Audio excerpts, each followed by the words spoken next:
What if you could delegate some of the most boring and time-consuming tasks to an AI agent?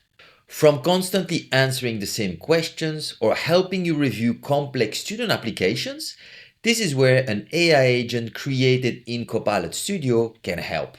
In this video, I'm going to walk you through what Copilot Studio is, how it works under the hood, the 4 types of AI experiences you can build with it, and I'll show you the main features in live demos. So if you have never used it before, or if you have just poked in some of the specific areas around it, then this video will give you a full picture of the main feature of Copilot Studio. And one thing I want to be upfront with you, look, this is not a full end-to-end demo of how to create an AI agent in Copilot Studio. It is more a complete overview of the features so that when you start building an agent, you know exactly what you're doing. So what is Copilot Studio? So Copilot Studio is Microsoft low-code platform for building AI agents. It's part of the same family as Power Apps, Power Automate, Power BI, and effectively part of the Power Platform. So an agent built in Copilot Studio is not only a generic chatbot, it is an AI assistant that you can configure for specific purposes. So your agent knows your data, it operates within your specific rules, and can take actions on behalf of users. So here is a clear difference between an agent building Copilot Studio and, for example, ChatGPT. So when you ask ChatGPT a question, it looks for answer based on knowledge on the internet or its own knowledge.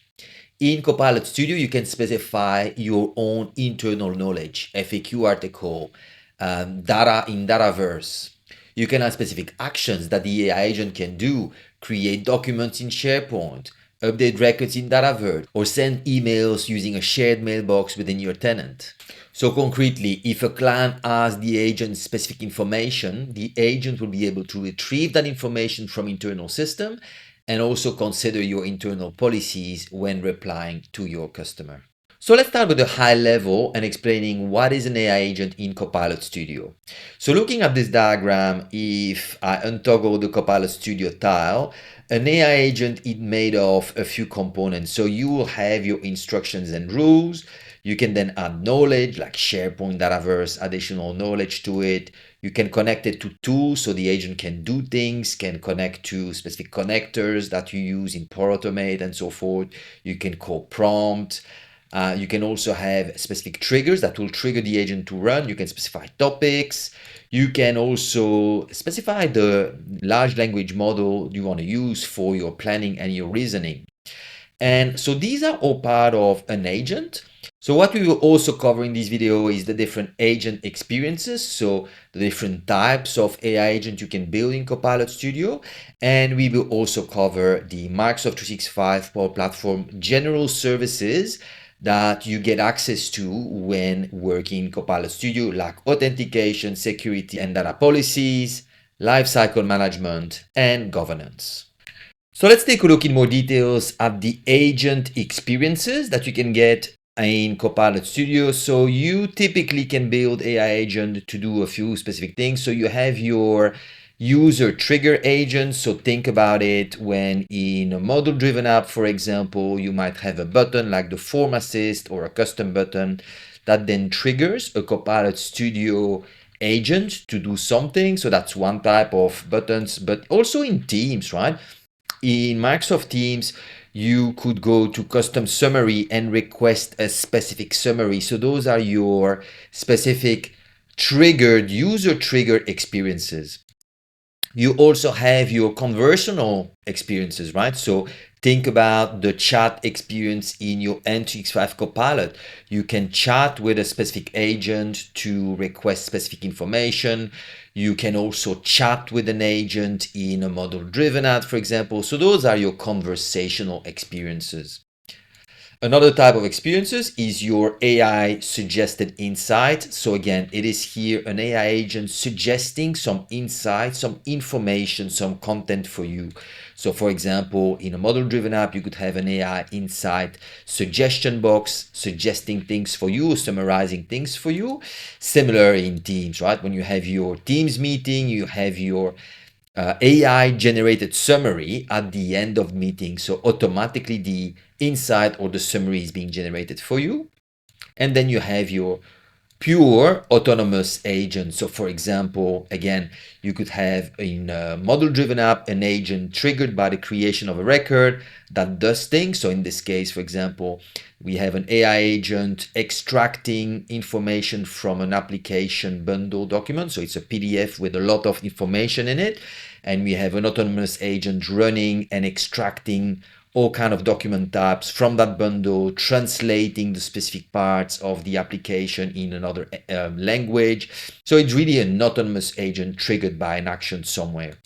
Now let's take a look closely at what are the features directly in Copilot Studio. So as part of the AI agent, you have your instructions and rules where you can specify the tone, boundaries, safety content and so forth. So if you look at the instructions, and it will really depend on the type of agent you build, right? So if you are building a conversational agent, you might specify how the agent responds to specific questions, the tone, what not to do and so forth. While if you are working with an autonomous agent, the instruction might be slightly different. Here it's a very long instructions for an autonomous agent that looks at eligibility for scholarships. So it processes various type of data and then formats the output in an HTML formatting style that I can take the output and then put it in my model-driven app. So very different than a conversational agent. The instructions here are more operational.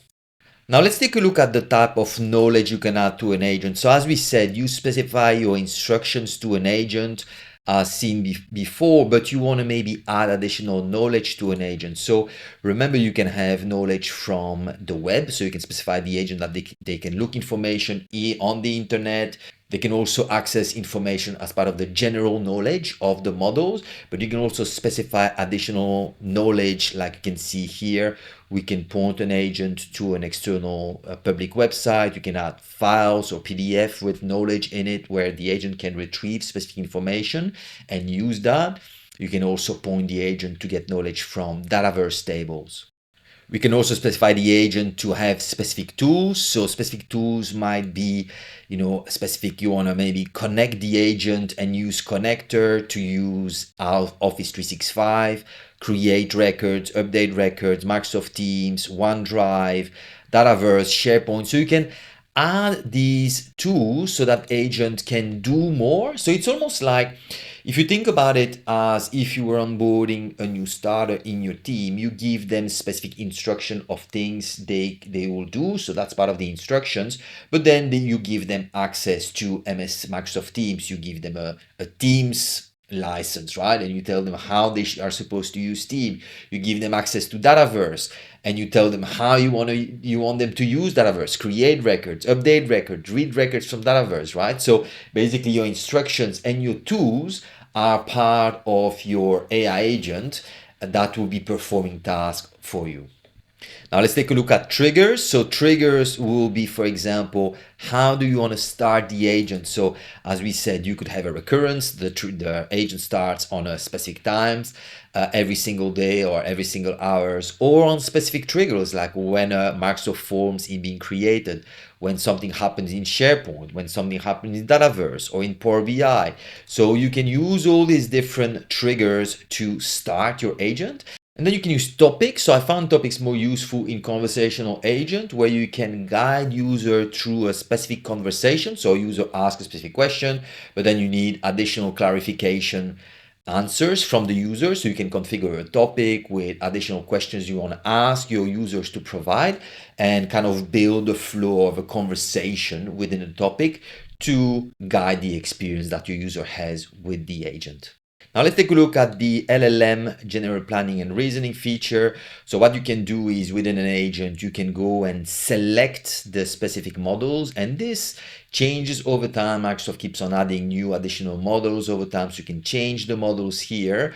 but also in the settings area, you can specify if you want to use, your deep reasoning, if you want to use, task completion and so forth. So there is a specific settings that you can specify about your large language model. Now let's take a look at the other capabilities of Copilot Studio. So you have your testing and evaluation. So as we said, you can test thoroughly. Your AI agent will build testing, so you can import sets of questions. You can then run your agent to see how they responded to your specific questions and the expected responses and so forth. You can publish your agent, so you can publish your agent to M365 or Teams. You can publish it to a demo website, to SharePoint. So many different channels where you can publish your agents. Now you have also the multi-agent orchestration, where from a main agent, you can connect an agent to another agent, or you can build child agents. So an example of child agents, if you have an agent that keeps on growing over time, you might want to create a few sub-agents to split the complexities and have your child agent do very specific things that will overall increase the quality of the responsive of your main agent. Then analytics. So within Copilot Studio, you can have way more analytics about an overview of how the agent runs, the billing, the savings you could have. You can also see all the evaluation results when you do testing. You can see how the answers have been processed and so forth. So quite a lot of analytics capabilities in Copilot Studio itself. And finally, the M365 Power Platform settings for Copilot Studio. So as we said, you have your authentication settings, so you can specify if the agent does not require authentication to interact with, or if it uses your Microsoft authentication or something manual that you can configure. We can then look at the security and the data and privacy settings. So within the Power Platform admin, you can specify data and privacy settings of how the connectors can be used and so forth. Data lifecycle. So you can have your agents as part of solutions, and those solutions can then be exported as part of pipelines. So very handy when you want to move your agents from one environment to another using solutions and pipelines.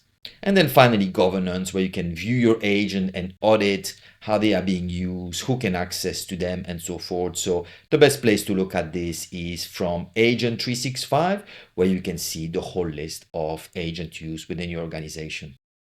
Voila, I hope that you liked this video, and if that's the case, give me a thumbs up, subscribe to the channel. I'll be doing more videos like this one about all kind of technology within the Microsoft ecosystem. See you in the next one. Bye.